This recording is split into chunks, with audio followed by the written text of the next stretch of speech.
Dès que nous commençons à penser ou à vouloir une vie de prière plus pleine, l'ennemi lancera un nouveau plan pour nous occuper, nous harceler,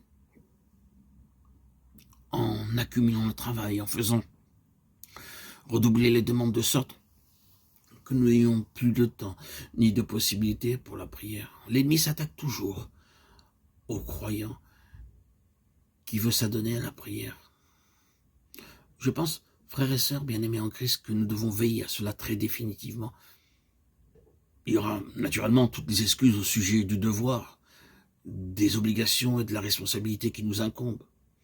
Et il nous semble que mettre de côté certaines choses pour la prière signifierait négliger ses devoirs, faillir à ses obligations. Mais non.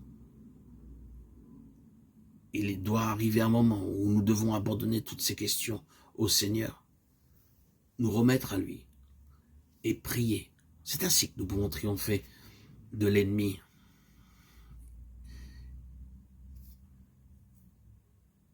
Et l'ennemi cherchera toujours à nous occuper par un millier de choses pour le Seigneur, pour laisser aux croyants aucune place à la prière.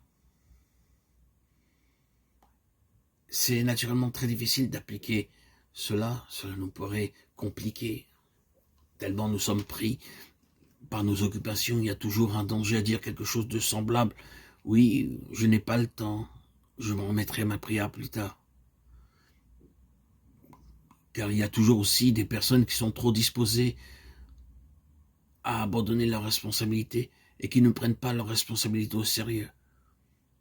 Il y a beaucoup de personnes qui seraient très disposées et trop prêtes à remettre leurs affaires domestiques à quelqu'un pour cultiver une vie de dévotion, de prière, de soumission. Il faut que le Seigneur veille sur ces paroles. Mais il nous faut reconnaître que l'ennemi édifiera ses arguments les meilleurs au sujet de notre responsabilité, de notre devoir conscient pour nous empêcher de prier. Et il y a un moment où, si nous voyons que la prière est entièrement laissée de côté, ou ramenée à une place si limitée qu'elle est devenue complètement inadéquate pour une vie d'ascendance et de victoire spirituelle, nous devrons dire, Seigneur, je te confie la responsabilité pendant que je prie. Tu ne permettras pas que ce temps mis à part avec toi ait des résultats fâcheux. Tu protégeras ce temps de prière que je cherche pour ta gloire, contre les assauts de l'ennemi. Le principe de la dîme agit ainsi, même dans ce domaine. Donnons à Dieu sa part, sa place, et nous verrons qu'après avoir donné au Seigneur le 10e, nous pouvons accomplir davantage avec les 9 dixièmes que nous ne l'aurions fait avec les 10 dixièmes. Ce principe agit de même pour la prière.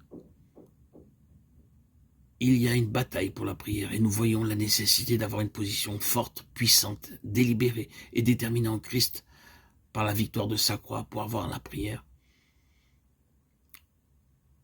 Ne sous-estimons pas ce temps de prière, ne le mettons pas de côté.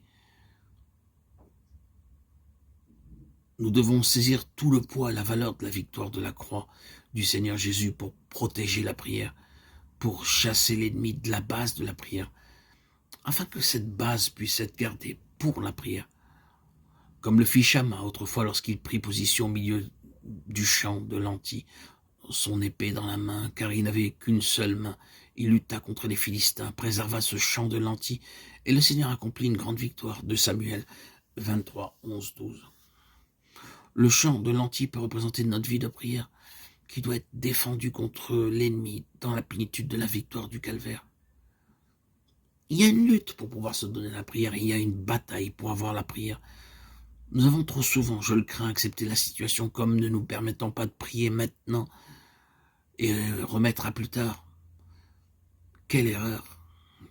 Les choses sont telles qu'il est tout à fait hors de question de prier. Et l'ennemi s'en réjouit. Oui, il est fort probable que le temps ne nous permet pas, elles peuvent l'être si l'ennemi a sa propre voie. Les circonstances sont telles que la prière restera hors de question. Car n'oubliez pas que c'est l'une de ses tactiques. Il nous faut libérer la place de la prière dans la victoire de son nom, de sa croix. La croix est aussi efficace pour nous assurer le temps pour la prière. Si nous voulons l'appliquer, si nous voulons l'employer, que dans tout autre domaine, il nous faut approcher la prière sur la base de la victoire.